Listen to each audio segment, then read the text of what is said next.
Assalamualaikum warahmatullahi wabarakatuh.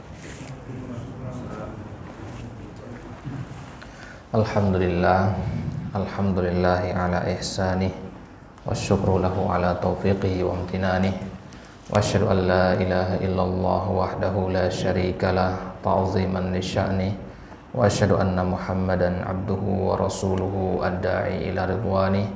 Allahumma shalli wa sallim ala Muhammadin wa ala alihi wa ashabihi wa ikhwanih. Amma ba'du, fallahu ya muallima Ibrahim a'allimna, wa ya mufahhima Sulaimana fahimna, wa ya mu'tiya Luqmanal hikmata atinal hikmata wa faslal khitab. Allahumma anfa'na bima 'allamtana wa 'allimna ma yanfa'una wa zidna ilman ya rabbal alamin. Ikhwani fid din, bapak-bapak wa para jamaah sekalian, ya, semoga Allah Subhanahu wa taala senantiasa mencintai dan memberkahi kita semua. Alhamdulillah taala, di pagi hari ini Allah Subhanahu wa taala pertemukan kembali di majelis kita ini untuk melanjutkan pelajaran bahasa Arab kita. Al-Imam Ibnul Qayyim rahimahullahu ta'ala di dalam kitab beliau Bada'iul Fawaid, beliau mengatakan al-ilmu wal-amalu taw'aman wa ummuhuma uluwul himmah. Ilmu dan amal itu ibaratnya adalah dua saudara kembar, dan ibu dari keduanya adalah uluwul himmah, tekad yang kuat.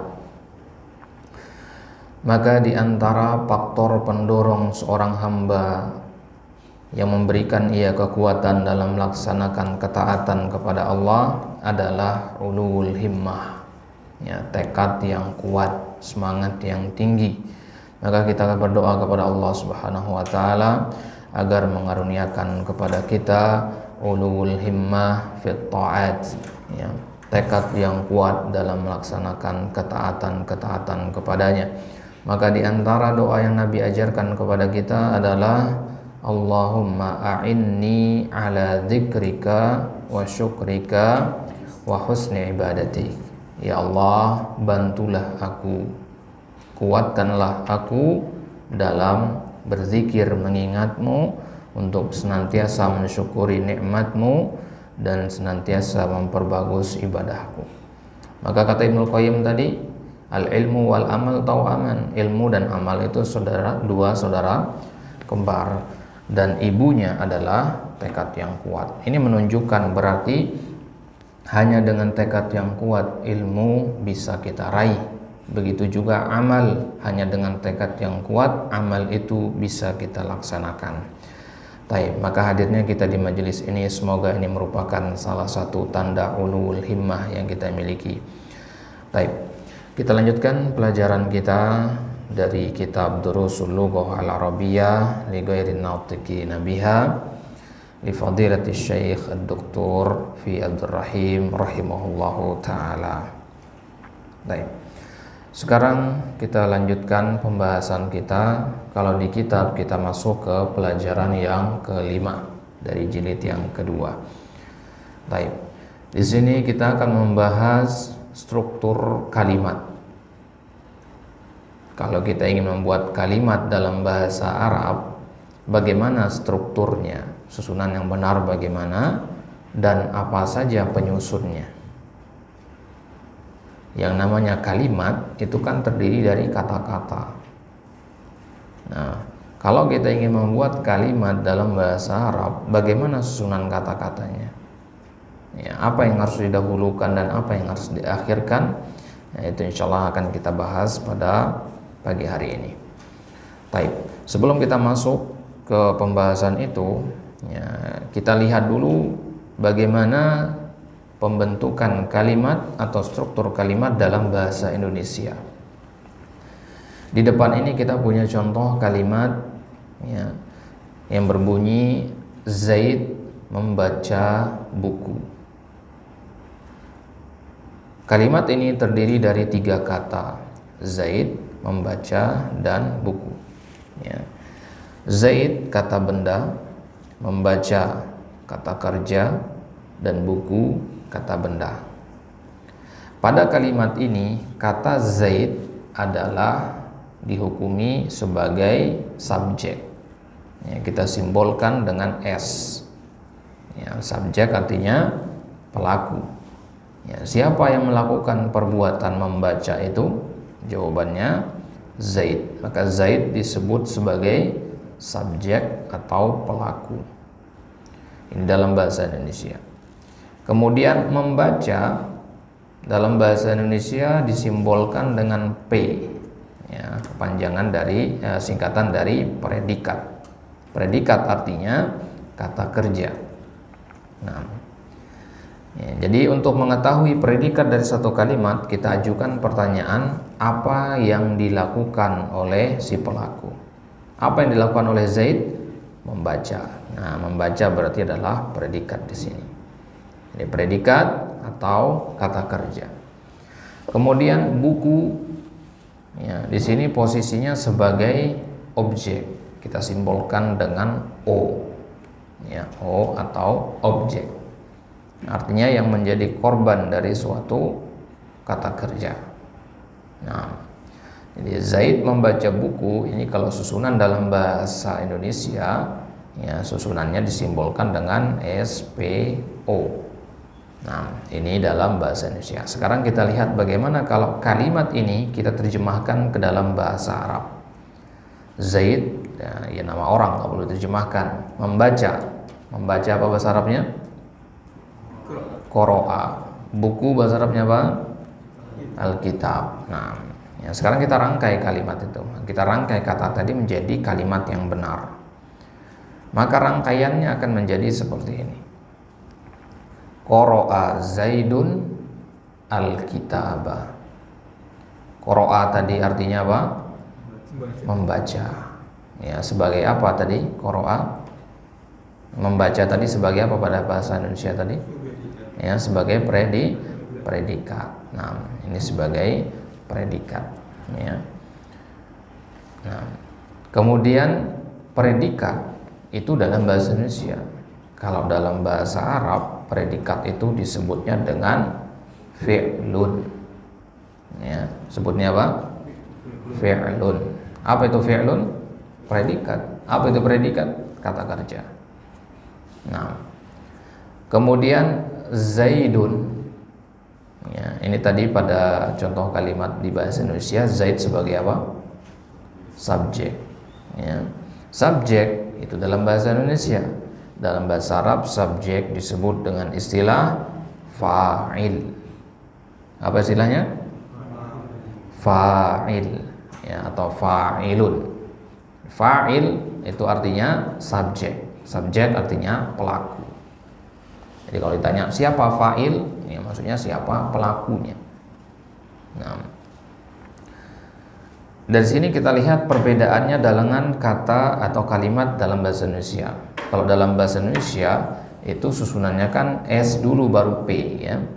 Kalau dalam bahasa Arab P dulu baru S. Ya, predikat dulu baru subjek. Zaid dulu dalam bahasa Indonesia, ya. Kalau dalam bahasa Arab, ya, kata kerja dulu. Nah, kalau diminta untuk membuat suatu kalimat, bikin kalimat, contoh kalimat, ya, maka taruh kata kerja di awal. Ya, boleh nggak naruh di belakang kata kerja? Boleh-boleh saja, tapi hukum asalnya kata kerja itu diletakkan di awal. Nah, baru kemudian, ya, pelakunya di belakangnya mengikuti kata kerja tadi. Nah, sampai sini kita sudah tahu bahwasanya penyusun dari suatu kalimat itu, ya, sudah kita ambil dua di sini, fi'lun dan fa'il. Fi'il dan fa'il. Fi'il artinya kata kerja, fa'il artinya pelaku. Ya, kita lihat di situ fi'il dan fa'il itu erat hubungannya. Artinya suatu fa'il itu menentukan fi'ilnya akan seperti apa. Ya, jadi ada hubungan yang kuat antara fa'il dan fi'ilnya. Nah, makanya kalau kita baca di ayat Al-Quran nanti ketemu kata kerja atau fi'il, maka biasanya setelahnya itu adalah fa'ilnya. Contoh di ayat wa kallamallahu Musa taklima, dan Allah mengajak bicara Nabi Musa. Kallama itu kata kerja, setelahnya langsung kata Allahu, kallamallahu. Jadi kalau ada kata kerja, ya, kemungkinan besar setelahnya itu pasti pelaku dari kata kerja tadi. Ya, jarang dia setelah kata kerja itu objek atau yang lain. Biasanya setelah kata kerja itu ada pelaku. Nah, ya, ini kalau kita pahami ini baik-baik, ya, akan banyak sekali yang bisa yang kita pahami dari ayat-ayat Al-Quran. Jadi kita tahu, oh ini kata kerja, lihat kata setelahnya, itu adalah kemungkinan besar pelaku dari kata kerja tadi. Nah, kata para ulama, di antara penyebab adanya golongan-golongan yang sesat itu adalah ketergelinciran dalam memahami Al-Quran. Di antara bentuk ketergelinciran mereka dalam memahami Al-Quran adalah dari sisi bahasa. Salah satunya adalah, ya, kesalahan dalam menentukan siapa pelaku dari kata kerja yang ada dalam Al-Quran. Ya, jadi bahasa Arab yang sebagai pengantarnya Al-Quran, ya, itu gampang terjadi yang namanya multitafsir. Ya, makanya tidak bisa kita menafsirkan sendiri Al-Quran itu. Harus kita baca kitab-kitab tafsir yang sudah ada. Tidak bisa kita bikin kitab tafsir sendiri tanpa merujuk ke kitab-kitab para ulama. Ya, kenapa? Karena memahami Al-Quran itu, ya, tidak seperti memahami buku-buku para ulama. Kalau buku-buku para ulama kita baca sendiri, tafsirkan sendiri, beres. Ya, kalau Al-Quran, ya, kita baca Al-Qurannya, kita baca tafsiran para ulama, baru kita paham tafsir yang benar seperti apa. Nah, kembali ke sini. Jadi qara'a Zaidun, qara'a itu fi'il, Zaidun itu fa'il. Kemudian al-kitaba, kalau dalam bahasa Indonesia itu simbolnya sebagai apa dia? Objek. Kita kasih simbol O. Nah, objek itu dalam bahasa Indonesia, dalam bahasa Arab objek itu disebutnya maf'ul. Ya, disebut apa? Maf'ul, atau kadang disebut maf'ulun bih, sama maksudnya, maf'ul atau maf'ulun bih. Nah, jadi maf'ul itu artinya objek. Siapa maf'ul? Maksudnya siapa objeknya. Nah, ya, berarti suatu kalimat itu memiliki 3 unsur ini. Ada di situ fi'il, ada fa'il, dan ada maf'ul. Gitu ya. Ya, maka kita dikatakan memahami suatu kalimat kalau kita bisa menentukan mana fi'ilnya, mana fa'ilnya, dan mana maf'ulnya. Ketika misalkan kita bikin kalimat Muhammad memukul Zaid. Muhammad memukul Zaid. Ya, ketika ditanya, ya, siapa yang memukul Zaid? Jawabannya siapa? Muhammad. Nah, ini berarti kita bisa menentukan mana fa'il, mana maf'ulnya. Ya. Coba kalau kita ketukar Muhammad memukul Zaid, kemudian kita pahami bahwasanya Muhammadlah yang dipukul, kan kebalikan dari mana sebenarnya jadinya. Gitu ya. Nah, jadi ya, penting sekali untuk kita bisa membedakan mana fa'il, mana maf'ul.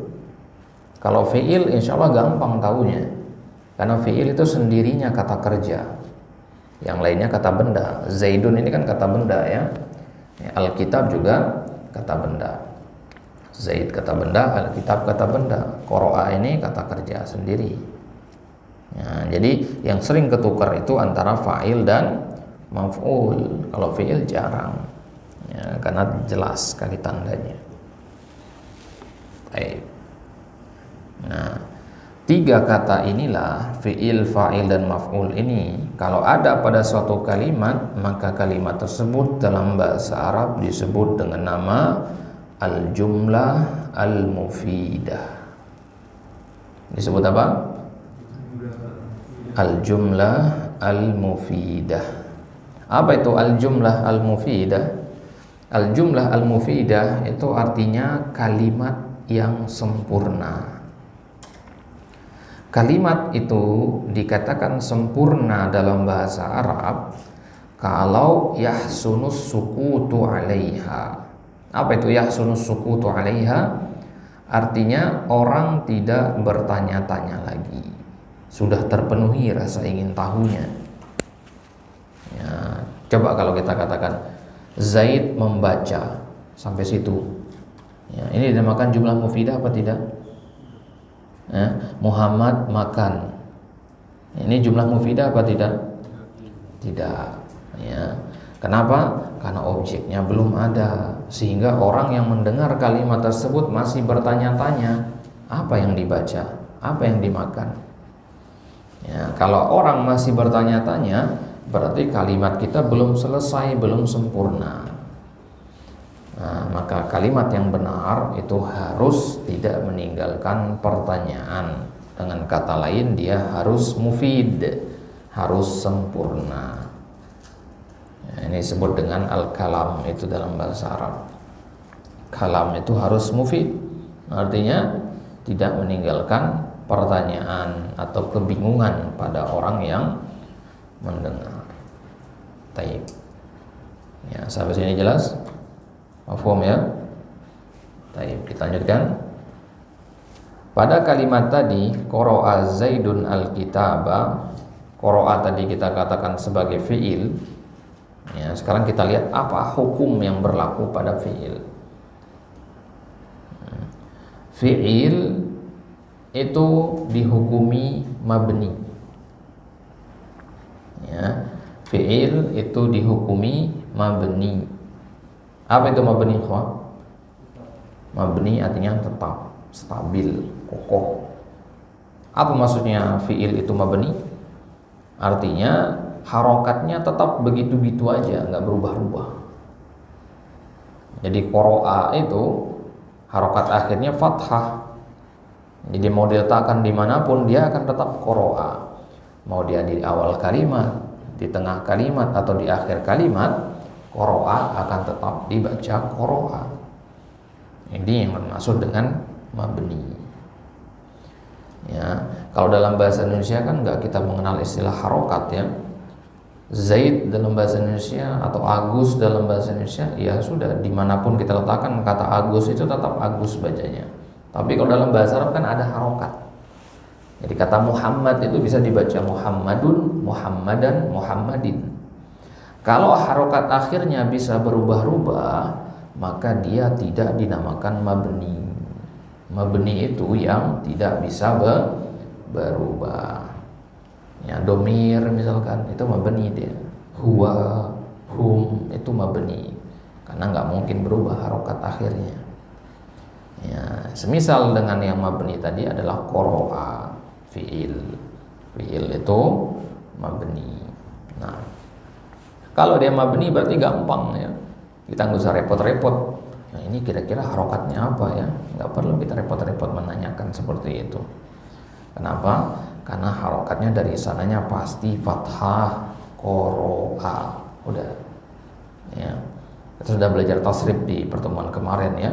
Dhahaba, dhahaba, dhahabu. Ya, dhahaba, qara'a, jalasa, sami'a, doroba. Contoh-contoh yang kita baca semua kemarin akhirnya sama, fathah semua. Nah, itu berarti dia mabni. Kenapa dia mabni? Karena dia fi'il. Nah, kemudian Zaidun tadi disebut apa? Apa istilahnya tadi? Subjek dalam bahasa Indonesia, dalam bahasa Arabnya apa? Fa'il. Nah, qara'a itu fi'il, Zaidun itu fa'ilnya. Apa hukum fa'il? Fa'il dalam bahasa Arab itu wajib marfu. Ya. Dia harus marfu. Apa itu marfu? Marfu gampangnya ya adalah harokat dhammah. Ya, kalau ada satu kata berharokat dhammah itu berarti dia dalam kondisi marfu namanya.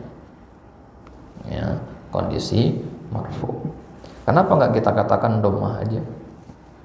Karena marfu ini nanti bisa juga dengan selain dhamma. Nah, nanti itu kita bahas ya di akhir-akhir kitab. Jadi intinya fa'il itu harus marfu, artinya dhamma. Jadi kalau dalam satu kalimat nanti ada dua nama orang, ya, Muhammad memukul Zaid misalkan. Untuk mengetahui siapa pelaku dari pemukul itu, kita lihat mana dari dua orang tadi yang marfu, Muhammad atau Zaid. Nah, kalau kita katakan Muhammadun, oh berarti Muhammad yang memukul. Kalau kita katakan Zaidun, oh berarti Zaidun yang memukul. Dan nggak mungkin dua-duanya marfu. Jelas sampai sini? Nah, jadi untuk mengetahui siapa yang melakukan suatu perbuatan, kita lihat apakah dia marfu apa tidak. Yang mana yang marfu, dialah pelakunya. Ya. Muhammad melihat Zaid. Siapa yang melihat siapa? Cara menentukannya lihat dari marfu apa tidaknya. Kalau Muhammad yang marfu, oh berarti Muhammad pelakunya. Kalau Zaid yang marfu, berarti Zaid pelakunya. Ya. Dari mana kita tahu dia marfu? Dari harokat dhamma. Nah, Zaidun. Nah. Kemudian al-kitabah tadi istilahnya apa? Ya, sebagai apa dia tadi? Maf'ul. Ya, maf'ul. Maf'ul itu hukumnya dia wajib mansub. Kalau fa'il wajib marfu, maka maf'ul itu wajib mansub. Apa itu mansub? Mansub itu harokat fathah di akhir. Harokat fathah. Jadi pelaku harus pakai harokat dhamma, objek harus pakai harokat fathah. Kalau Muhammad memukul Zaid, berarti Zaid harus berharokat apa? Dhamma atau fathah? Ya. Muhammad memukul Zaid, berarti Zaid harokatnya apa? Dhamma fathah? Fathah. Kenapa? Karena Zaid sebagai korban, sebagai objek. Ya, ringkasnya siapa yang menjadi objek, dia yang berharokat fathah. Saya melihat Agus, maka Agus harokatnya harus fathah. Saya harokatnya harus dhamma. Dhamma itu pelaku, fathah itu korban. Itu gampangnya. Jelas sampai sini? Di ayat wa kallamallahu Musa. Ya, kallama mengajak bicara. Siapa yang mengajak bicara di situ? Allah atau Nabi Musa? Ya, Allah. Dari mana kita tahu Allah yang mengajak Nabi Musa bicara? Harokatnya kallamallahu, hu itu marfu, marfu itu fa'il. Jelas sampai sini? Ya. Jadi kalau Anda mengatakan Muhammad memukul Zaid, Muhammad harokatnya apa? Fathah apa dhamma? Dhamma. Zaid harokatnya fathah. Kalau kita tukar sekarang, Zaid yang berharokat dhamma, Muhammad yang berharokat fathah, berarti sekarang Zaid yang memukul Muhammad. Ya, paham ini ya? Nah, itulah makna dari harokat menentukan arti. Harokat itu menentukan makna. Ya, maka inilah pentingnya kita belajar nahwu. Ilmu nahwu itu fokus untuk mempelajari harokat akhir gitu.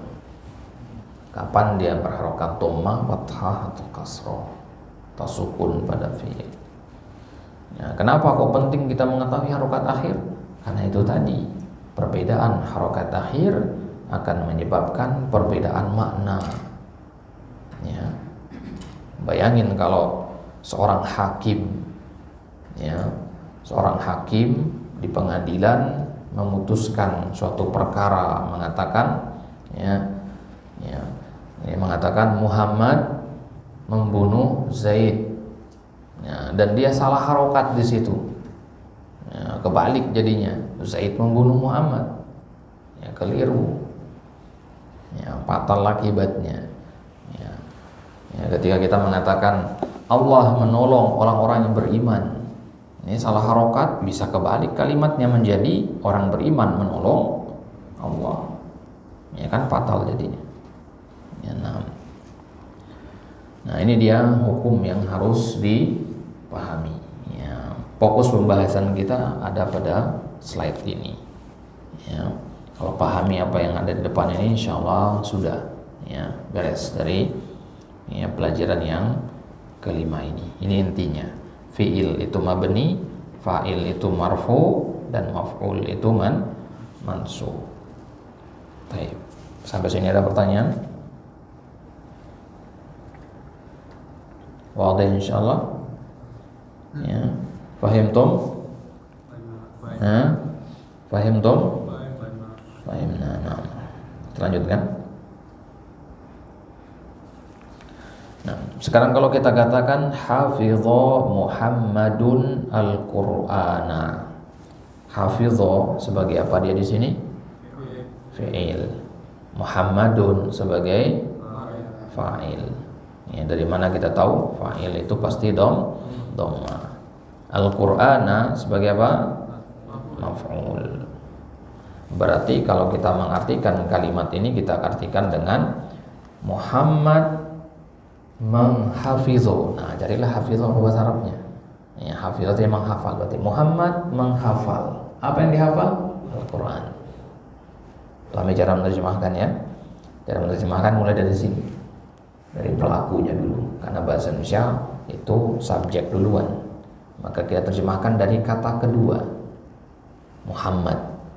Kemudian hafidhu, kata kerjanya artinya menghafal. Hafidhu ini kita buka ke kamus, baru kita tahu artinya ya. Pakai hafalan di sini. Hafidhu artinya menghafal atau menguasai. Ya. Muhammad menghafal Al-Quran. Muhammad menghafal Al-Quran. Itu cara menerjemahkannya ya. Nah, kalau kita terjemahkan menghafal Muhammad Al-Quran, menghafal Muhammad Al-Quran, kalimatnya memang bisa dipahami, tapi rancu, ya, kurang pas kalau dalam bahasa Indonesia. Ya, menghafal Muhammad, ya, orang kan berpikir nanti Muhammad yang dihafal jadinya. Ya, maka susunan yang benar dalam bahasa Arab seperti ini: hafidha Muhammadun Al-Qur'ana. Siapa yang menghafal Al-Quran? Itulah fa'il. Ya. Apa yang dihafal oleh Muhammad? Al-Quran. Itulah maf'ul. Ya. Apa yang dilakukan oleh Muhammad? Menghafal. Itulah fi'il. Gitu ya. Ya, jadi ajukan pertanyaan, siapa? Ya, siapa yang melakukan ini? Jawabannya itulah fa'ilnya. Ya. Apa atau siapa yang menjadi objeknya? Ya, itulah maf'ulnya. Apa yang dia lakukan? Itulah fi'ilnya atau predikatnya. Nah, ya, ini susunan kalimat paling sederhana dalam bahasa Arab. Hafidha Muhammadun Al-Qur'ana. Baik. Sekarang kalau Anda katakan akala Hamidun al-khubza, ya, nah, kalau kita artikan berarti mulai dari Hamid, ya. Hamid akala al-khubza, gitu. Nah, sekarang kita lihat akala posisinya sebagai apa? Fi'il. Hamid sebagai fa'il, al-khubza sebagai maf'ul. Nah, ya. Berarti yang melakukan perbuatan di sini siapa? Hamid. Apa yang menjadi korbannya? Al-khubza. Ya. Sekarang kita belum tahu nih arti kalimat ini. Akala kita belum tahu, al-khubza kita belum tahu. Tapi setidaknya dengan bantuan ilmu nahwu kita sudah punya gambaran kalau pelaku dari kalimat ini adalah Hamid, perbuatannya akala, objeknya al-khubza. Jelas sampai sini? Sehingga kita tidak ya buta sama sekali tentang makna kalimat ini. Ya, barulah kemudian kita buka kamus, cari akala, buka hamzah, kaf, lam. Oh, akala artinya memakan. Ya, al khubza artinya roti. Oh, berarti Hamid memakan roti. Nah, mana objeknya pada kalimat ini? Al khubza. Ya. Sekarang kalau kita rubah kalimat ini, domahnya kita pindah ke al khubza, jadinya al khubzu, maka siapa yang memakan siapa di sini sekarang? Nah, roti memakan Hamid jadinya. Ya. Jadi maksudnya ya, kalimatnya rusak jadinya. Ya, karena perubahan harokat. Nah, dan di kitab-kitab para ulama itu nggak pakai harokat. Ya, Sahih Bukhari, Sahih Muslim, ya, kitab-kitab para ulama, kitab Bulughul Maram, ya, syarah Bulughul Maram, kitab Tauhid, syarah kitab Tauhid, itu harokatnya hanya pada sebagian saja, pada intinya. Tapi penjelasannya, panjang lebarnya itu nggak ada harokatnya, makanya dikenal dengan istilah kitab gundul. Gundul itu maksudnya nggak ada harokatnya. Nah, kalau nggak ada harokatnya, gimana kita bisa menentukan fa'il dan maf'ulnya? Nah, itu dia pertanyaannya. Ya, maka sering terjadi kesalahpahaman dalam memahami isi kitab para ulama. Karena apa? Kesalahan dalam harokatnya. Makanya kalau kita ingin mengetahui pemahaman seseorang terhadap isi kitab, suruh dia baca. Ya, suruh dia baca kitabnya. Kalau harokatnya benar, insya Allah paham dia berarti apa yang isi yang dia baca. Gitu ya.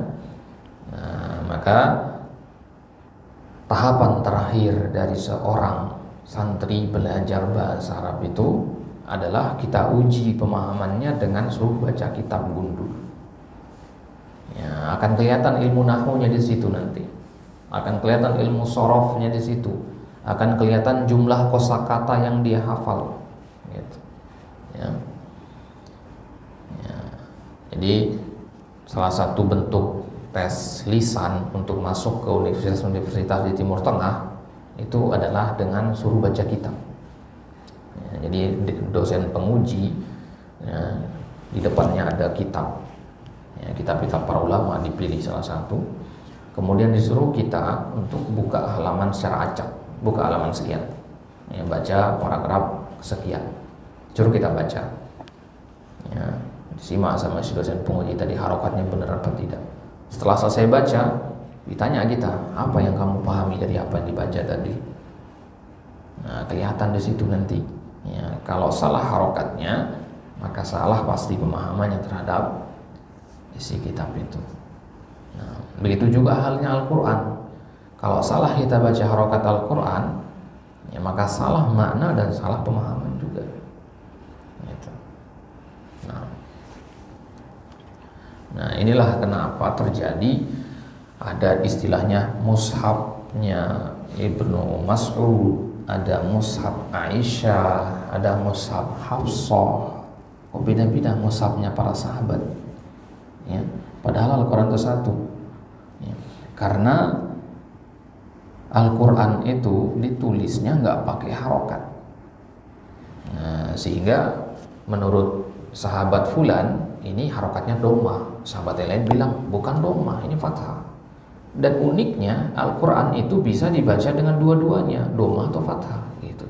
Dan tidak merusak makna. Ini ketinggian bahasanya Al-Quran ya. Kalau kalimat buatan manusia ya, itu kalau harokatnya ditukar pasti hancur sudah, pasti kalimatnya rusak. Al-Quran tidak.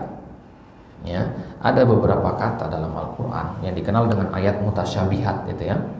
Ayat-ayat mutasyabihat itu ayat-ayat yang samar maknanya kecuali bagi para ulama.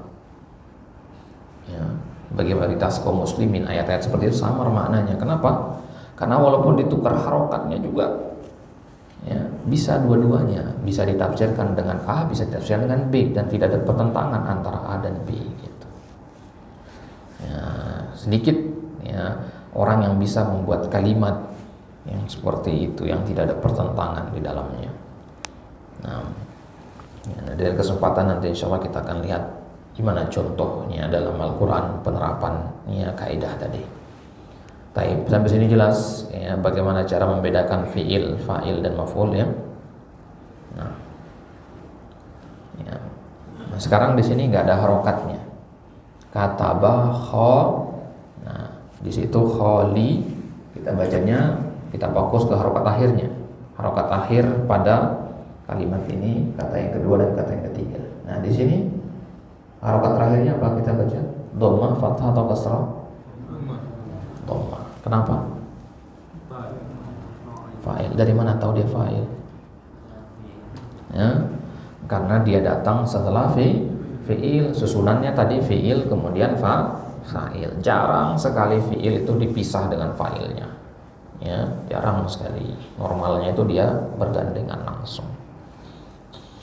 Nah, kataba Khalidun berarti bacanya, ya pakai dhammah di situ. Ya, boleh nggak dibaca Khalidu? Apa bedanya Khalidu sama Khalidun? Tanwin atau tidak? Kalau Khalidun pakai tanwin, Khalidu nggak pakai tanwin. Nah di sini pakai tanwin apa tidak? Pakai. Kenapa pakai tanwin? Bukan doma. Kalau doma itu bunyi u. Kalau tanwin itu bunyi n. Khalidun, du itu bunyi tanwin. Du itu doma, n itu tanwin. Nah, kenapa di sini pakai n? Kenapa nggak khalidu? Nah, karena dia nama orang. Kalau nama orang laki-laki itu pakai tanwin. Muhammadun, Khalidun, Zaidun, Hamidun. Ya, kecuali nama-nama orang yang kita kenal dengan istilah mamnu minas saraf itu. Nah, kata Khalidun ini ada alif lamnya enggak? Enggak ada. Kaidahnya apa? Kalau enggak ada alif lam harus ada tanwin. Kalau enggak ada tanwin harus ada alif lam. Di sini enggak ada alif lam, berarti pakai tanwin. Nah, kemudian kata yang ketiga bacanya ad-darsu, ad-darsa, ad-darsi. Ad-darsa pakai fathah di situ. Kenapa pakai fathah? Karena dia sebagai maf'ul, sebagai objek. Ya, sehingga harus dikasih harokat fathah. Boleh nggak kita baca ad-darsu? Kita katakan dia fa'il, makanya kita katakan ad-darsu. Boleh nggak? Nggak boleh. Kenapa? Dalam satu kalimat tidak boleh ada dua fa'il. Dalam satu kalimat tidak boleh ada dua fa'il. Kalau dua maf'ul boleh nggak? Dua maf'ul boleh nggak? Boleh. Ya. Dua objek boleh. Saya membaca buku dan Al-Quran, boleh dua-duanya. Ya.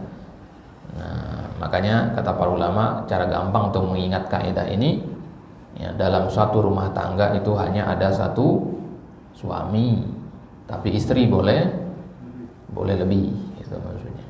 Ya, karena fa'il itu ibaratnya suami. Ya, dia hanya boleh ada satu saja. Nah, istri itu ibaratnya maf'ulun bih, boleh satu, boleh dua, boleh tiga, boleh empat. Nah, jelas sampai sini? Nah, jadi kataba Khalidun ad-darsa. Nah, sekarang kita lihat artinya. Kataba Khalid. Khalid nggak perlu diterjemahkan karena Khalid nama orang. Kataba yang harus kita cari. Nah, kataba ini artinya menulis. Ad-darsa artinya pelajaran. Berarti Khalid menulis pelajaran. Baik. Nah, kalimat yang kedua. Sekarang pakai alif lam di situ. Katabat toli bubabi bunban bin. Nah, di sini apa harokatnya? Ya. Bu apa bun, ba atau ban, bin atau bin, bi atau bin. Ya. Toli bu. Ya, pakai tanwin enggak? Kenapa enggak pakai? Karena ada alif lam. Ini lawan dari yang di atas tadi ya. Kalau Khalidun enggak ada alif lamnya. Berarti di sini toli bu. Nah, kalau ad-darsa, ad-darsu, ad-darsi, ad-darsa, pakai tanwin enggak? Enggak. Kenapa? Ada alif lamnya. Nah, maka kita bacanya ad-darsa. Jelas perbedaan kalimat pertama dan kedua? Nah, coba ya, kalau begini. Kataba at-talibu. Ya, ini sama dengan yang atas tadi ya. Ya, talibu. Nah, sekarang darsnya enggak pakai alif lam. Berarti bacanya apa nih? Darsan. Nah, ini tulisannya kalau darsan ya. Ini jadinya darsan. Jadi kalau kita ya tulis ke ini, ya, asal katanya darsun gini ya. Ya, ini darsun. Kalau kita tambahkan tanwin an, maka dia nulisnya begini. Nah, jelas bedanya? Ya. Jadi tadinya dia ya, jadi tadinya dia domah begini, darsun. Ya, kalau kita tambahkan ya alif ya, atau tanwin ya, jadinya darsan begini.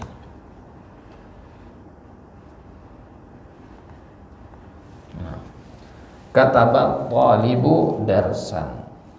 Ya. Kalau di atas tadi katabat talibu ad-darsa. Darsan ini pakai tanwin dia. Kenapa? Karena enggak ada alif lam. Nah, sekarang contoh yang ketiga, yang keempat. Kataba talibu apa talibun? Talibu apa talibun? Pakai tanwin enggak? Kenapa enggak? Kenapa pakai tanwin? Karena enggak ada alif lam. Pertanyaan kedua, kenapa dia dhammah bukan fathah atau kasrah? Ada fa'il. Jelas ini ya? Maka dengan kita mengharokati dengan tanwin, kita tahu dua hal. Yang pertama, dia itu fa'il, makanya pakai dhammah. Yang kedua, ya kenapa pakai tanwin? Karena dia nakiroh. Nakiroh itu yang enggak ada alif lam. Jelas sampai sini? Jadi kataba talibun ya, pakai tanwin. Kemudian ad-darsu, ad-darsa, ad-darsi, ad-darsa pakai tanwin enggak? Kenapa? Karena ada alif lam di awalnya. Jadinya ad-darsa. Baik. Nah, ini 3 kalimat ini ya, 4 kalimat ini semua artinya sama. Ya, Khalid menulis pelajaran, seorang santri menulis pelajaran. Artinya semua sama ini. Ya, hanya perbedaan sedikit saja pada ma'rifah dan nakirohnya. Ya. Nomor 1, ini artinya Khalid menulis sebuah pelajaran. Ya. Ya, berarti pelajarannya ini ya spesifik apa tidak? Spesifik. Kalau kita lagi belajar nahwu, kemudian kita katakan Khalid menulis pelajaran, berarti maksudnya pelajaran nahwu. Ya, sekarang misalkan ya, kita lagi bahas durusul lugha. Agus lagi nulis. Apa yang ditulis oleh Agus? Ya, pelajaran durusul lugha. Ya, padahal pakai alif lam di situ. Gitu ya. Tapi kalau di luar jam pelajaran, ya, misalkan jam 12 malam anak ke masjid lihat Agus lagi nulis. Ya. Ya, pelajaran apa yang dituliskan kita nggak tahu. Tapi yang jelas dia nulis pelajaran. Maka kita katakan darsan tanpa pakai alif lam. Jelas ini bedanya ma'rifah nakirah. Nah, kalau udah jelas atau spesifik itu ma'rifah. Kalau belum jelas, belum spesifik itu nakirah. Nah, ini slide-nya nanti kita bagikan di grup ya. Sekarang fokus dulu ke depan. Nah, sekarang lihat dakhala mahmu. Nah, dalnya di situ harokatnya apa? Bacanya apa? Mahmudu, mahmudun, mahmudan, mahmuda, din atau di? Ya. Ada berapa kemungkinan harokatnya? 3. Fathah, dhammah, kasroh. Karena harokat dalam bahasa Arab hanya 3 ya. Sukun nggak mungkin, karena wawunya sukun juga di situ. Kata benda nggak mungkin sukun. Ya. Ada 3 kemungkinan harokat. Kemudian tanwin juga ada 3. Ya, berarti cara baca pada kata Mahmud ini ada 6 cara baca. Ya, cara baca yang pertama Mahmudun, yang kedua Mahmudan, yang ketiga Mahmudin, ya. Yang keempat Mahmudu, yang kelima Mahmuda, yang keenam Mahmudin. Nah, dari 6 pilihan ini kita pilih yang mana? Ya, Mahmudun, ya, dhammah dan tanwin. Ya, pertanyaannya yang pertama, kenapa pakai dhammah? Karena dia fa'il, ya, pelaku. Pelaku dari apa? Kata kerja sebelumnya, dakhala, ya, yang ini. Nah, terjawab pertanyaan pertama. Pertanyaan kedua, kenapa Mahmudun pakai tanwin bukan Mahmudu? Ya. Kenapa? Ya, karena nggak ada alif lam, udah. Karena nggak ada alif lam. Ingat kaidahnya, ada alif lam, nggak ada tanwin. Ya, ada tanwin, nggak ada alif lam. Nah, ini bacanya Mahmudun. Nah, sekarang al-faslu, al-fasla, al-fasli. Ada berapa kemungkinan cara baca kata al-fasl ini? Berapa kemungkinan cara baca? 3 saja. Dhammah, fathah, kasroh. Al-faslu, al-fasla, al-fasli. Boleh nggak dibaca al-faslan, al-faslun, al-faslin? Kenapa? Alif lam sama tanwin tidak mungkin bersatu. Ya, berarti nggak mungkin ada tanwin yang 3 itu ya, dhammatain, fathatain, kasratain, an, in, un, nggak mungkin. Berarti hanya 3 kemungkinan sekarang, dhammah, fathah, kasrah tanpa tanwin. Nah, sekarang al-faslu, al-fasla atau al-fasli. Kalau al-faslu nggak mungkin, dhammah nggak mungkin. Kenapa? Karena Mahmudun sudah mengambil dhammah. Ya, nggak mungkin ada 2 dhammah dalam satu kalimat itu. Ya, nggak mungkin ada 2 fa'il tadi, nggak mungkin dalam satu rumah tangga ada 2 suami tadi. Ya. Nah, kalau kasroh mungkin nggak? Al-fasli. Ya, kita sudah belajar kasroh itu harus ada huruf jar. Di sini ada huruf jar? Nggak ada. Berarti kasroh nggak mungkin, dhammah nggak mungkin. Tersisa satu kemungkinan, apa itu? Fathah. Berarti al-fasla. Nah, jelas sampai sini ya? Nah, perhatikan sekarang. Ini kita katakan dakhala Mahmudun al-fasla. Tadi contoh-contohnya itu semua laki-laki. Mahmud laki-laki, Muhammad laki-laki. Makanya kita pakai dakhala. Masih ingat tasrifnya? Ya, zahaba, zahaba, zahabu. Masih ingat?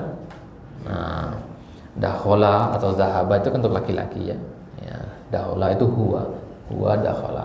Nah, makanya Mahmud di sini dakhala. Nah, sekarang bagaimana kalau Mahmud ini kita ganti dengan Fatimah? Ya, Mahmud ganti dengan Fatimah. Maka dakhala tadi berubah menjadi dakhalat. Dari dakhala menjadi dakhalat. Karena di tasrifnya kita baca apa? Nah, ini tasrifnya ya. Zahaba, zahaba, zahabu, zahabat. Itu dia. Ya. Nah, zahaba, zahabat, dakhala, dakhalat. Ya, dakhala itu laki-laki, dakhalat itu perempuan. Gitu ya. Ya, jelas sampai sini? Nah, kalau kita bikin kalimat, kemudian kata kerjanya ada di awal, maka kata kerja itu hanya ada 2 kemungkinan, zahaba atau zahabat. Ya, zahaba atau zahabat. Nggak mungkin ada suatu kalimat diawali dengan selain zahaba atau zahabat. Ya, maksudnya nanti nggak mungkin kalimat itu diawali dengan kata zahabtu atau zahabta. Zahabta diawali dengan kata zahabta, nggak mungkin. Ya, ya.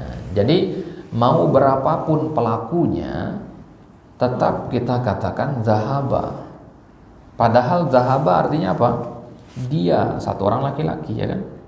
Tapi kalau diletakkan di awal kalimat kata zahaba itu, mau berapapun orangnya tetap kita katakan zahaba dengan syarat dia laki-laki. Ya, zahaba Muhammad. Ya, zahaba Muhammad wa Zaid.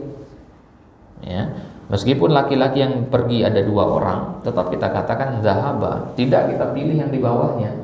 Zahaba, enggak. Ya, salah kalau antum katakan zahaba Muhammad wa Zaid, salah. Jelas ini? Ya, kapan dibaca zahaba? Itu kalau di belakang fiilnya. Tapi kalau fiil berada di depan, ya, kalau kata kerja ada di depan, maka hanya ada 2 kemungkinan, pakai tak sukun atau tidak, zahaba atau zahabat, jalasa atau jalasat, qoro'a atau qoro'at. Ya. Jelas sampai sini? Paham ya? Nah, jadi yang lainnya nggak kepake. Fokus kedua ini saja.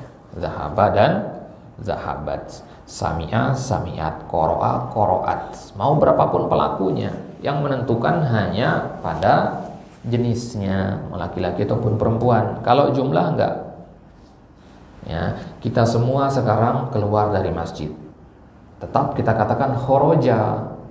Padahal khoroja kan buat 1 orang, ya. Ya, Agus sendirian keluar, khoroja juga. Jadi kita katakan khoroja Agus dan khoroja al-muslimun, sama. Khoroja Agus sama khoroja al-muslimun. Kapan dia menjadi khorojat? Kalau yang keluar perempuan, khorojat Fatimah. Ya, banyak perempuan juga tetap khorojat gitu. Jelas sampai sini, ya? Kalau laki perempuan. Jadi membedakan hanya laki-laki dan perempuannya saja. Nah, kalau campuran bagaimana? Ya. Bagaimana? Ya, yang dikedepankan adalah yang laki-laki. Ya, kaidahnya adalah idza yajtama'a al-mudzakkar wal muannas gullibal mudzakkar. Kata Imam As-Suyuti, ya, kalau kumpul antara mudzakkar dan muannas, maka yang digeneralisirkan adalah yang mudzakkar. Gitu. Ya, kenapa mudzakkar duluan? Oh, ini berarti patriarki nih. Ya, bukan begitu. Ya. Maksudnya adalah karena kata ganti mudzakkar itu asalnya. Ya, domir yang pertama itu huwa, bukan hiya. Huwa, huma, hum, gitu. Ya, mafhum ya? Baik. Nah, sekarang sekali lagi. Akala hamidun al-lahma. Jangan pusingkan arti dulu, ya. Pusingkan aja susunannya dulu. Ya, fokus ke situ. Akala hamidun al-lahma. Akala sebagai fi'il, hamidun sebagai fa'il, al-lahma sebagai maf'ul. Kita tahu dari harokatnya juga hamidun. Berarti hamidun lah yang melakukan perbuatan akala kepada siapa? Kepada al-lahma.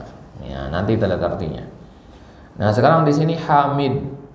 Kalau kita ganti dengan nama perempuan, Aisyah, maka akala ikut berubah. Jadi apa? Akalat.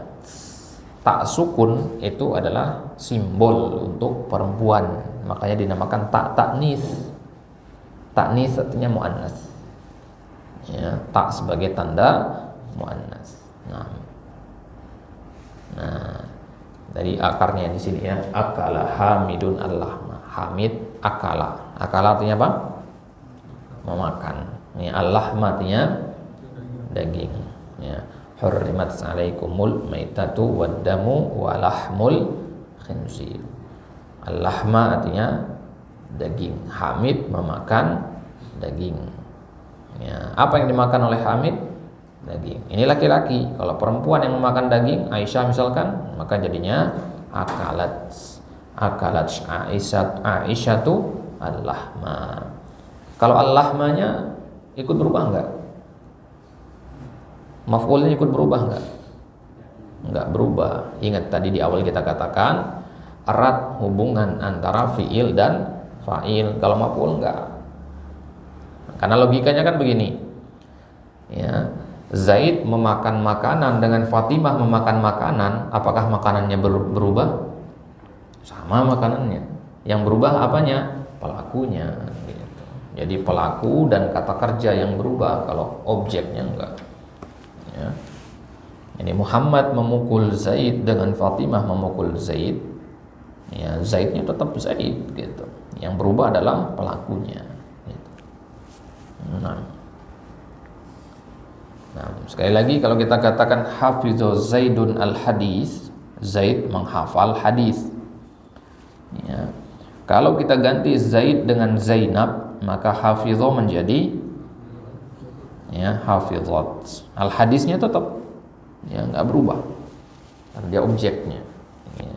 Kalau tadi ya, artinya Zaid menghafal hadis, sekarang artinya Zainab menghafal hadis. Nah, sekarang ya ada beberapa contoh di sini. Ya, silakan sambil dilihat di kitabnya di halaman 34. Bukan 34, halaman 32. Ya, buka halaman 32 jilid kedua.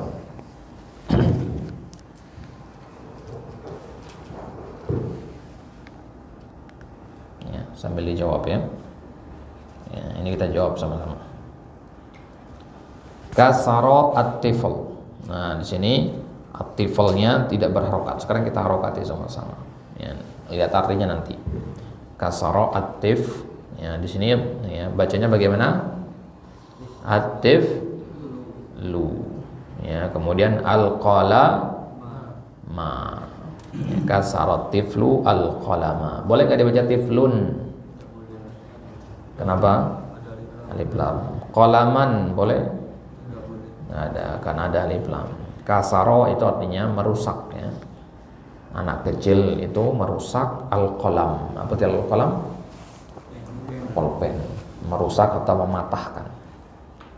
Nah, yang kedua, gosalat amina tutati. Tu. Ada alif lam di sini? Enggak ada. Lantas kenapa enggak pakai tanwin? Nah, ini yang kita bahas di pertemuan dulu. Mamnu minas sharaf. Mamnu minas sharaf itu nama perempuan. Nama perempuan itu enggak boleh pakai tanwin kecuali Hindun. Yang lainnya enggak boleh. Ya, Aminatu. Al-mindilu, al-mindila. Al-mindi, al-mindila. Ya. Siapa fa'ilnya di sini? Aminah. Apa maf'ulnya? Al-mindil. Apa fi'ilnya? Ghasalat. Jadi ya. Ya, jadi harus bisa menentukan mana fi'il, mana fa'il dan mana maf'ulnya. Yang ketiga, akala Usama tutati. Ya, tu apa tun? Ya, pakai tanwin apa tidak? Kenapa tidak? Usama nama perempuan? Nah, nama laki-laki yang pakai tak marbutoh itu dihukumi seperti nama perempuan. Apa hukum nama perempuan tadi? Nggak boleh pakai tanwin. Maka nama laki-laki juga sama, nggak boleh pakai tanwin. Ya, dengan syarat dia berakhiran tak marbutoh. Apa contohnya selain Usama? Hamzah, Hamzalah, ya, Ikrimah, ya, Talha. Ya.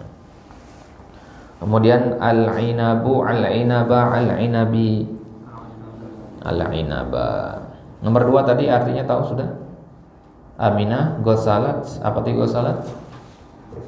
Mencuci. Al-mindil artinya sapu tangan. Nah, nomor 3 akala Usama al-inab. Usama memakan al-inab. Apa itu al-inab? Anggur. Nah, al-inaba artinya anggur. Ini salah satu buah-buahan yang disebutkan di dalam Al-Quran. Wa inabam wa qadba. Baik. Yang keempat, syaribat ya, al-baqara apa? tutati. Al-Baqarah tu karena fa'il. Kemudian al-ma'a. Ya. Perhatikan di kata syaribat ini boleh dikasrohkan di sini ya, karena sukun kata semua sukun. Jadi bacanya syaribatil baqaratu. Sini ya. Ini ya, di sini kan sukun. Alif ini juga sukun. Kalau sukun ketemu sukun tuh nggak boleh. Akhirnya taknya ini kita kasih kasroh. Syaribatil. Ya. Kasroh, kenapa pakai kasroh bukan fathah atau dhamma? Karena dia harokat yang paling ringan ya, dalam pengucapannya. Syaribati. Nah, apa itu syaribat? Syaribat minum. Al-Baqarah ya, sapi ya, lebih tepatnya sapi betina. Dari mana kita tahu dia jantan apa betina? Karena ada tamar marbutohnya. Berarti kalau sapi jantan apa bahasa Arabnya? Tinggal dibuang tamar butohnya. Apa jadinya? Al-Baqaru. Nah, ya, kalau dia betina pakai tamar butoh dia. Nah, jadi sapi betina itu meminum al-ma'a. Apa itu al-ma'a? Air. Nah, ya, surat di Al-Quran surat Al-Baqarah. Nah, itu artinya ya, dari situ diambil Al-Baqarah. Kenapa dinamakan surat Al-Baqarah? Kenapa surat Al-Baqarah dinamakan surat Al-Baqarah? Nah, karena di dalamnya ada kisah tentang pembangkangan Bani Israel ketika Allah perintahkan untuk menyembelih seekor sapi di zamannya Nabi Musa. Ya, untuk apa Allah merintahkan mereka menyembelih sapi? Ya, untuk apa? Nah, karena ada kejadian orang yang terbunuh dan tidak tahu siapa yang membunuhnya, maka ya, orang yang mati tersebut ya, dihidupkan kembali oleh Allah dengan perantara dipukul pakai lidah sapi ya, jadi lidah sapi. Awalnya Allah perintahkan sembelih saja sapi, ambil lidahnya, pukul, hidup dia, nanti dia akan ngomong siapa yang membunuh. Tapi Bani Israel tahu siapa pembunuh sebenarnya. Cuman karena yang membunuhnya adalah pembesar di kalangan mereka, tokohnya mereka, sehingga mereka pura-pura tidak tahu. Maka ketika Allah kasih solusi, kalau mau tahu pembunuhnya, ya sembelih saja sapi. Mereka cari-cari alasan, ya, cari celah biar tidak menyembelih sapi itu. Akhirnya mereka ya pura-pura nanya ke Nabi Musa, sapi yang kayak gimana? Ya, awalnya mah sapi bebas, sapi apa aja. Ya, akhirnya Allah persulit karena nanya-nanya terus. Ya, akhirnya Allah ya, harus sapi yang ya, warnanya begini, tidak pernah digunakan untuk membajak sawah dan sebagainya. Kan susah mencari sapi yang nggak pernah dipakai untuk membajak sawah, yang faqiul launuha, yang warnanya cerah dan seterusnya. Ya, jadi Allah persulit mereka. Nah, ya, maka kisah tersebut penggambaran tentang bangkangannya Bani Israel itu ya, disebutkan di dalam surat awal-awal dari surat Al-Baqarah. Akhirnya dinamakan dengan surat Al-Baqarah. Ya, disebut juga dengan nama surat Az-Zahrawain. Ya, Al-Baqarah dengan Ali Imran disebutnya surat Az-Zahrawain. Nah, yang kelima hafizah ya, Hamzah tu apa tun. Di sini kita sudah tahu pasti dia dhammah. Nah, sekarang pertanyaannya dhammahnya pakai tanwin apa enggak? Tidak. Kenapa? Karena nama laki-laki. Sama seperti Usamah tadi ya. Berarti kaidah ada alif lam, tidak ada tanwin ya. Ada tanwin tidak ada alif lam itu enggak berlaku pada kata-kata seperti ini. Ya. Ya, ini pengecualian. Pengecualian itu yang kita kenal dengan nama mamnu minas sarf. Kemudian Al-Quran. Nah, Hamzah menghafal Al-Quran.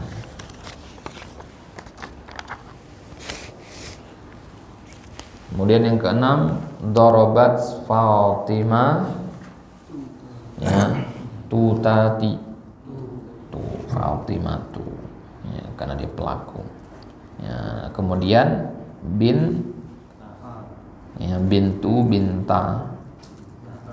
Ya, binta. Kenapa enggak hanya kita rubah rokatnya? Kan ha huruf terakhir di situ. Ha sama alif. Karena ini domir, ya. Ya, ini domir ini. Asal katanya adalah bintun. Ini domir ini, ha ini. Jadi ini akar katanya. Kalau domir kan nggak berubah-ubah rokatnya. Ya, ini bintun. Ha itu artinya nya, ya. Putrinya, katanya itu nggak berubah-ubah. Nah, baik. Sampai sini ada pertanyaan?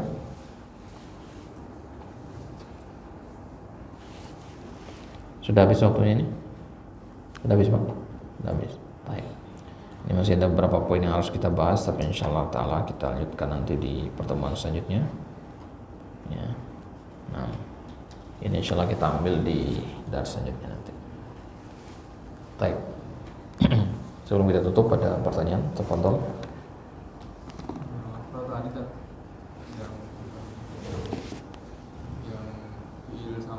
Fa'il sama maf'ulnya itu kalau dijadikan untuk bentuk lain nggak bisa ya?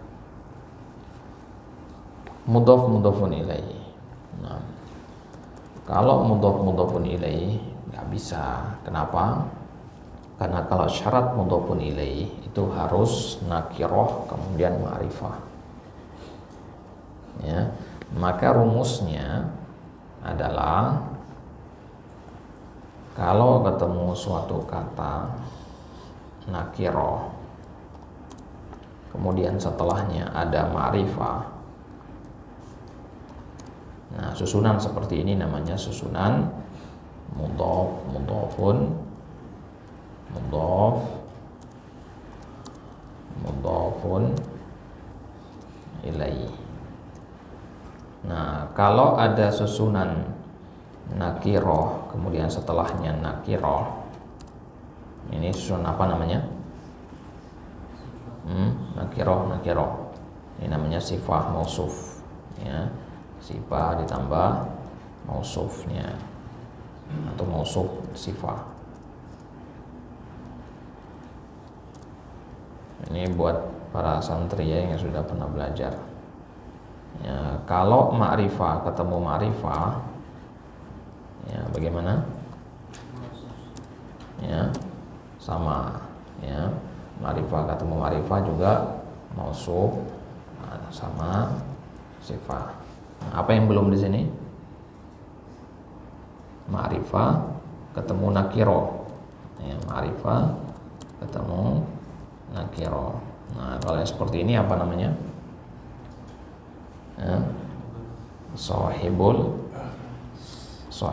hal dan hal. Ini rumusnya, ya. Jadi kalau ada kata yang nakiro, ya, kemudian setelahnya ada ma'rifah, misalkan kita katakan, ya, thalibul ilmi,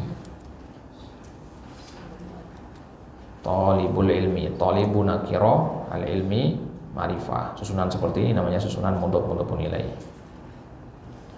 Kalau ada nakiro dan nakiro, ya, misalkan thalibun mujtahidun, nah, ini namanya mausuf sama sifah. Ya, kemudian kalau ada ma'rifah dan ma'rifah, at-thalibu al-mujtahidu, ini mausuf sama sifah namanya. Nah, kalau ma'rifah sama nakirah misalkan, ya, at-thalibu ja'at thalibu, ya, misalkan raqiban. Nah, ini at-thalibu ma'rifah, raqiban nakirah. Ini namanya sahibul hal dan hal. Taib, ini namanya dhawabit, ya, rumus. Ya, rumus ma'rifah dan nakirah. Nah, jadi kalau fa'il dan maf'ul itu nggak bisa kita rubah menjadi mudhaf ilaih, ya, karena artinya akan berbeda nanti. Baik. Berarti kalau Syariba Muhammadul Ma'i gak bisa. Nggak bisa. Ya. Syariba Muhammadul Ma'i nggak bisa. Nah. Kenapa? Karena kalau mudhofun ilaih itu harus ada makna 3 huruf jar, min, fi atau ila. Ya. Kalau untuk katakan syariba Muhammadun minal ma'i ilal ma'i fil ma'i, kalau bisa salah satu dari 3 huruf jar itu bisa mudhofun ilaih. Tapi kalimat tadi kan nggak bisa. Syariba Muhammadun fil ma minal ma ilal ma, kan nggak mungkin. Nah, akhirnya kalau nggak bisa kita masukkan huruf jar, berarti dia bukan mudhofun ilaih. Talibul ilmi, ya, bisa dimasukkan huruf jar? Bisa. Kalau talibul ilmi, talibun fil ilmi, itu talibun lil ilmi, kan nyambung mananya kan? Ya. Nah, baik, pertanyaan lain silakan. Allah. Ini pembahasan yang buat santri ini ya, yang sudah belajar pembahasan Ma'rifah Nakirah lebih lanjut. Baik, seputar pembahasan tadi ada pertanyaan? Fi'il, fa'il, maf'ul. Slide tadi insya Allah akan kita kirimkan di grup, nanti bisa dipelajari kembali sambil disimak rekaman di YouTube-nya ya, untuk memurojaah nanti. Baik, tidak ada pertanyaan? Wadih insya Allah. Baik, ya, natafi bihada waffaqakumullah. Ya, semoga Allah Subhanahu wa taala memudahkan kita untuk mempelajari bahasa Arab ya, dengan niat ya, agar kita memudah untuk memahami ya firman-firman Allah di dalam Al-Qur'an dan sabda-sabda Nabi sallallahu alaihi wasallam dalam sunnahnya. Ya, tidak ada lain dan tujuan kita adalah agar kita ya paham apa saja perintah yang Allah perintahkan dan apa saja larangan yang Allah larang darinya. Ya, sehingga kita bisa menjadi seorang hamba yang benar-benar ya, optimal dalam menjalankan perintah-perintah dan larangan-larangan Allah Subhanahu wa taala. Karena orang yang tidak mengetahui ya kebenaran daripada keburukan akan terjatuh ke dalamnya. Ya, sebagaimana kata seorang penyair, ya, wa man lam ya'rifis syarra minal khairi yaqau fi. Barang siapa yang tidak bisa membedakan mana kebaikan dan kebenaran, maka dia pasti akan jatuh kepada ya keburukan itu. Ya. Taib natafi bihadzal qadar wa sallallahu ala nabiyina Muhammadin wa ala alihi washabihi wasallam wa akhiru da'wana alhamdulillahirabbil alamin. Insyaallah kita lanjutkan di pertemuan selanjutnya. Kita tutup dengan doa kafaratul majelis. Subhanakallahumma wa bihamdika asyhadu an la ilaha illa anta astaghfiruka wa atubu ilaik. Assalamualaikum warahmatullahi wabarakatuh.